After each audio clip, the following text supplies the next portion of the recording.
Welcome to Course 101, TiDB Technical Essentials. This is Module 3, TiKV. My name is Jeff and I'm your instructor for this module. Once you complete this module, you will be able to understand the architecture and role of TiKV, understand TiKV data persistence and reads, understand how TiKV provides MVCC and distributed transaction support, understand the distributed consistency of TiKV based on the Raft algorithm, and finally, understand TiKV's coprocessor.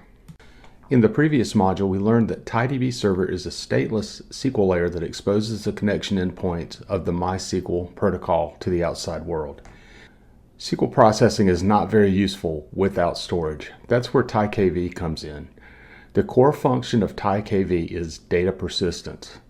TiKV stores OLTP data in the TiDB database.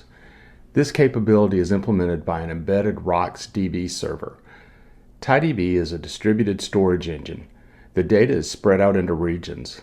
The Raft consensus algorithm is used to ensure strong consistency of data in this distributed environment. Each region and its replicas form a Raft group, and the combination of multiple Raft groups is called multi-Raft. We will introduce replication and leader election in Raft, as well as data writing, reading, splitting, and merging based on the Raft consensus algorithm. Later, we will introduce the TiKV coprocessor capability. This provides TiDB with the ability to execute select operations that are pushed down from TiDB server. We can use this function component to hand over some SQL calculations such as filtering, aggregation, projection to TiKV to complete. There is no need to return all the data in TiKV to the TiDB server via the network, nor is it necessary for the TiDB server to do all the query processing. This saves network bandwidth and CPU load on the TiDB server. Plus, and this is important, the coprocessor allows TiDB to distribute processing across multiple TiKV nodes. RocksDB is a persistent embedded key-value store. RocksDB is optimized for flash storage with minimal latency and uses log-structured merge trees, or LSM trees, for storage. So let's talk about some of the characteristics. It is a high-performance key-value database.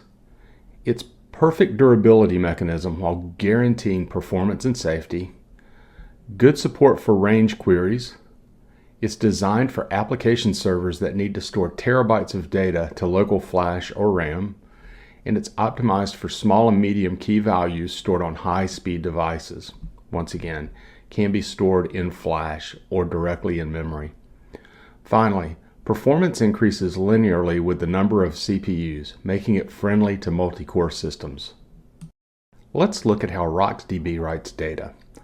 RocksDB uses the data structure of the LSM tree to store key value data, and LSM tree will insert, modify, delete all data stored in memory, and when such operations reach a certain amount of data, it's written to disk in batch.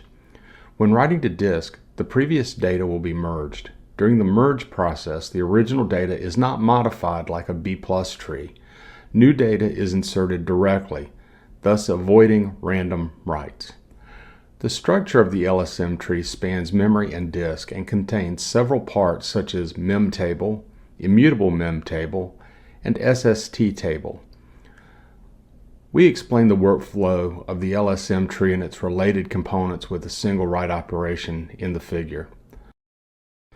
First, we back up to disk via write-ahead logging, or WAL, to prevent data loss. WAL is a series of techniques used in relational database systems to provide atomicity and persistence. These are two of the ACID properties. On systems that use write-ahead logging, all modifications to the data must be written to the log file before they are committed to the database. Once write-ahead logging is complete, data is written to memtable. Memtable is an in-memory data structure that stores the data before it is written to disk. Memtable can use data structures such as skip lists or search trees to organize data and maintain order. Memtable services both reads and writes. New writes always insert data into memtable, and read operations always query memtable before querying the RocksDB sorted string table or SST file. Because the data in memtable is always up to date. Let me repeat that. The data in memtable is always up to date. When memtable reaches a pre-specified size, memtable is converted to an immutable memtable. The immutable memtable is a memory-based data structure that cannot be modified. Once again, immutable memtable cannot be modified. During this process, the memtable is transformed into an intermediate form of an SST. The goal is to not block writes during the staging process. Writes can be processed by the new memtable without waiting for a lock. A new memtable is created to handle the new data. A background thread will drop the contents of this memtable into an SST file as a collection of ordered key value pairs, which is the structure of data in the LSM tree on disk. The data in memtable will eventually be converted to an SST and saved to disk. Once this process completes, the existing memtable is destroyed and the write-ahead log file containing the data related to the new memtable can be deleted. Next, we will focus on the way RocksDB files are organized. Files on the disk are organized in multiple layers. Let's call them level 1, level 2, etc. A special layer, level 0 or L0, will contain data that has just been dropped from memory memtable. Each layer, except level 0, is an independent sort results. At each layer, except level 0, the data is split into multiple SST files. The keys in each SST file are in sorted order. If we need to locate a key, we first find the start and end keys of the files in two parts. We locate which file has this key and access the location in the file. In general, it's a binary search of all keys in that layer. The goal of compression is to limit of these layers. The data size will trigger compaction to the next layer, and the size goal is usually an exponential increase of the previous layer. For write-ahead logs, WAL serializes memtable operations and stores them in log files on the permanent media. In the event of a crash, the write-ahead log file can be used to rebuild the memtable to help recover the database to a consistent state. When a memtable is safely placed on persistent media, the associated WAL log or write-ahead log becomes out of date and then archived. The final archived logs are deleted from the hard drive after a specified time period. At this point, the data has been persisted. We can see that the write-ahead log guarantees that writes will not be lost. Next, let's cover delete operations. When there's a delete operation, it's not necessary to find the corresponding data on disk like a B+ tree and delete it. You only need to insert a piece of data into memtable as a flag, such as delete key 1233. That's an example. When the read operation reads this flag in memtable, it will know that the key has been deleted. Then, in log merging, the data marked for deletion will be deleted during the merge process. The update operation is similar to the delete operation. Update only operates on the memtable. It writes a flag, and then the actual update operation is delayed and completed at the time of merge. And random writes will be changed to a sequential write. Since the data is stored in RocksDB, the queries must be completed through RocksDB. First, let's understand the RocksDB query operation. The query operation needs to read memtable, immutable memtable, and then disk, which is really SST files.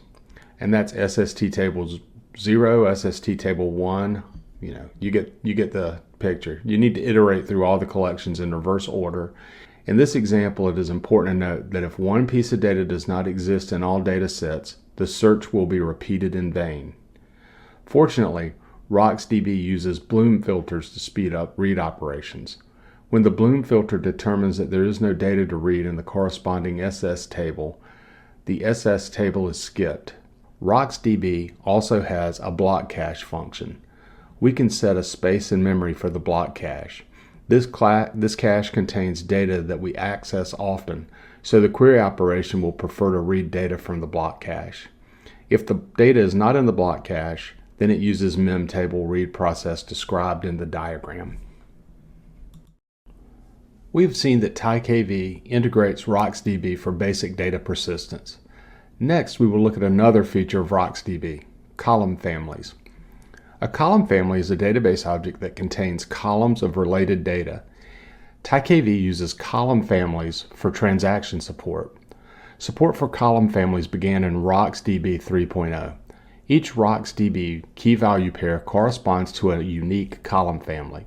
If a column family is not specified, the key value pair will correspond to the default column family, which is also the default column family for the RocksDB instance.